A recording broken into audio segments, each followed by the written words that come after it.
And you've always been like a CEO that's not really like a typical CEO. You've always put the artist first.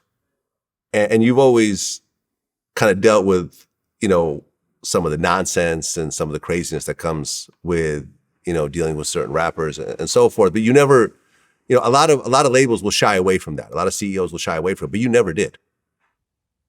There's no reason to. There is a reason to on a business level. Because, once again, like we talk about the Project Pat situation, you've spent all this money on Project Pat and everything else like that. And then boom, 4 years gone.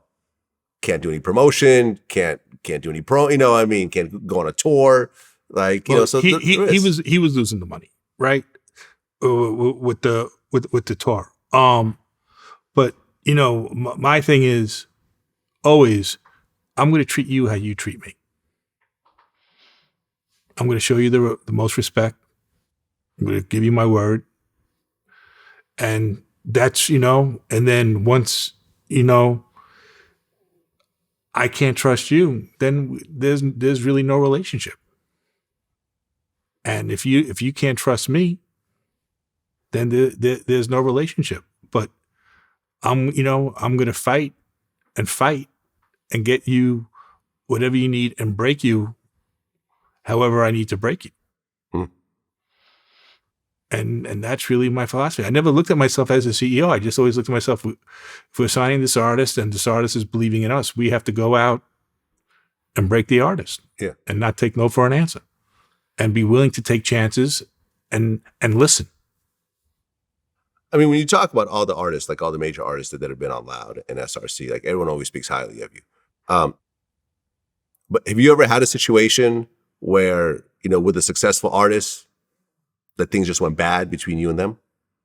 It didn't go bad, but Dead Prez. Dead Prez, okay. They were young and I was sensitive. Like, I couldn't believe, like, I had a relationship like this with Wu. I had a relationship like this with Mob. Same thing with Pun and Joe, Flex, everybody. And they just, I'm not saying they didn't like me. They didn't trust you. They didn't trust me. Yeah. And when I'm saying I was sensitive to the fact, I took it personally. So that's really what it was. But when we did our 25 year, right before the world got shut down with Corona, me and M1 sat. M1 has been to my house 4 times during the whole virus, and we're great now. And and apologies, and just not even apologies. Like, they could have been my biggest group of all time if we were in sync. Huh. So, and I remember you talked about how, Dead Prez's hip hop you feel is like one of the top 5 songs of all time ever, of any genre. With you're talking about Michael Jackson and the Beatles and I mean Jay-Z and that Eminem. record that record came out what, 98?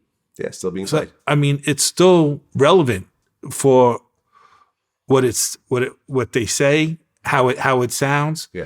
So and again, that's just my personal taste. But if we were in unity, they would have been bigger than Wu. Dead Prez would have been bigger than Wu-Tang Clan. Wow. That's a big statement right there. But they only really had, I felt like, one single. That's all they wanted. I mean, if you really listen to that album, Mind Sex was an incredible record. They had I forget the name of the record, but they had a record with Loose Ends that was ridiculous. Yeah, man, I love that song. I absolutely love that song. And that's interesting. I mean, it just kind of shows how things can go different ways. But, sorry for cutting you off, Vlad. Okay. They had records that we couldn't put on the album that were better than hip hop. Really? But why? They couldn't? I mean, samples? No, not samples. BMG would not let us put the records out. It was talking about shooting a cop, killing a cop. Oh. Well, remember Ice-T put out Cop Killer with that body count. It caused an uproar, but they still put it out. Yeah. But And then I think they got dropped from the label afterwards, actually, to come to think of it. But yeah. Yeah, BMG. Like, BMG was I out went to war with BMG. That's one of the reasons why I left to go to Sony. Aha. Okay. Well, one thing I never realized until kind of near the end was that you were actually DMX's manager. Yes. Okay, so how did that relationship start? I went to one of Kanye's Sunday service. Okay. And he grabbed me. He goes, DMX is here. He's performing. And I met a guy by the name of Pat Gallo, who was managing him. And I called Pat the next day. I said, I could really help you with this. He goes, we're starting our tour. Can you meet me in New York in the next few days? I fly to New York, and Pat brought me in to be his partner. Okay. And then with that, I met X at Coachella when he did Sunday service again. We got the dog in the shot now. Right, If you were hearing the Champ. grunting recently, that's where it come from. Beautiful bully, by the way. Okay, so DMX. So you go out to Coachella. We go out to Coachella, and we sit down and talk, and he told me what he wanted to do. And I said, I can make it happen. And it was, he wanted to re-sign with Def Jam. And this is when Paul and Rich were at Def Jam. I called Paul Rosenberg and Rich Isaacson. Yeah, Paul Rosenberg and Rich Isaacson were at Def Jam. I called Paul. I said, I'm coming in, and let's take a meeting with X.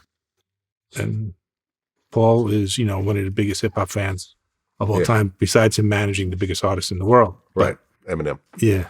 Okay, and I remember there was was it HBO came out with a documentary recently? Yeah. On DMX? Yep. And it showed the shot of you guys signing the deal. And DMX clearly did not give a shit what was in the paperwork. It seemed like he was just didn't care in a way. Well, DMX is one of the smartest people you'll ever meet in your life. Okay. He knew the deal. He knew the deal. Yeah, because we went over it a few times. So when I said, no, you're going to look at this again, I was doing it to just cover everybody's ass, but the deal wasn't changing. We were already on the third or fourth draft. And each time there was a draft, me and Tim spoke to him for like 20 minutes and said, these are the things, how far do you want us to push and not push? He was there every step of the way. Aha.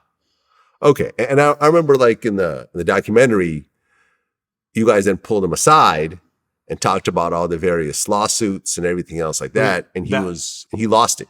Yeah. I mean, he was like just really upset in the elevator. I was like, oh, these bitches, blah, blah, blah, blah. Like, I mean, he was upset.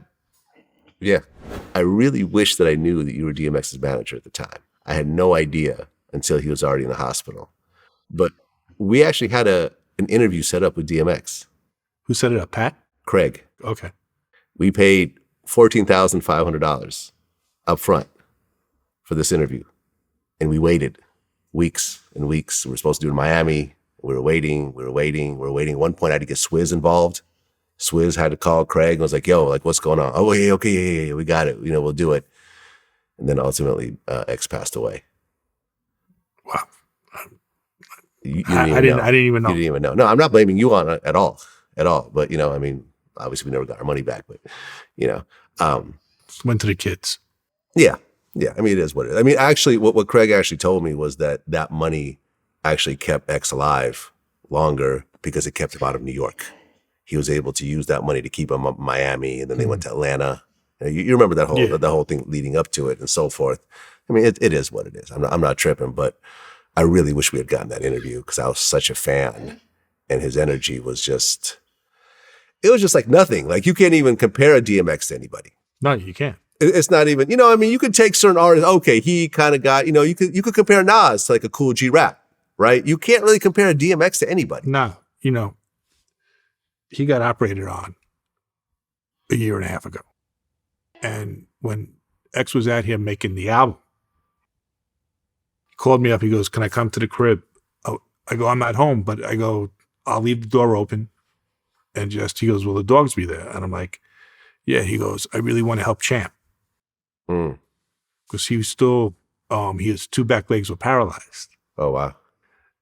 So he was walking and everything, but he was gingerly, and he came every day for like 4 days straight just to train and get his confidence back.